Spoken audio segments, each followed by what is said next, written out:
তোমরা কি আজকে পরীক্ষা দিয়ে এসেছো? হ্যাঁ। আজকে তোমাদের কি পরীক্ষা হয়েছে? হাদিস পরীক্ষা। তা হাদিস পরীক্ষার প্রশ্ন আছে তোমার কাছে? হ্যাঁ। আমাকে দেখাও তো। কি কি আমি প্রশ্ন থেকে জিজ্ঞাসা করতে পারি? হ্যাঁ।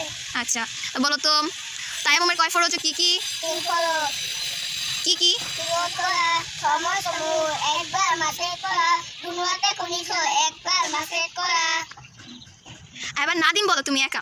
ইসলামে যাওয়ার পূর্বে ইসলামে যাওয়ার সময় কি দোয়া বলতে হয়? আল্লাহুম্মা ইন্নী আউযু বিকা মিনাল খুবুসি ওয়াল খাবাইস। মাশাআল্লাহ। তুমি বলো তো নাফিস, এবার তুমি বলো ঘর থেকে বের হওয়ার দোয়া বলো তো। বিসমিল্লাহ।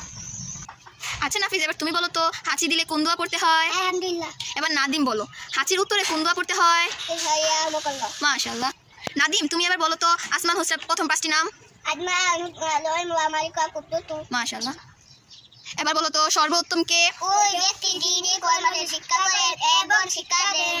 কি খাঁটি করতে হবে? ঈমান খাঁটি করতে হবে। অল্প আমলে কিসের জন্য যথেষ্ট? নাজাতের জন্য। মাশাআল্লাহ, তোমরা তো সবগুলো প্রশ্নের উত্তর দিতে পেরেছো। ঠিক আছে, তাহলে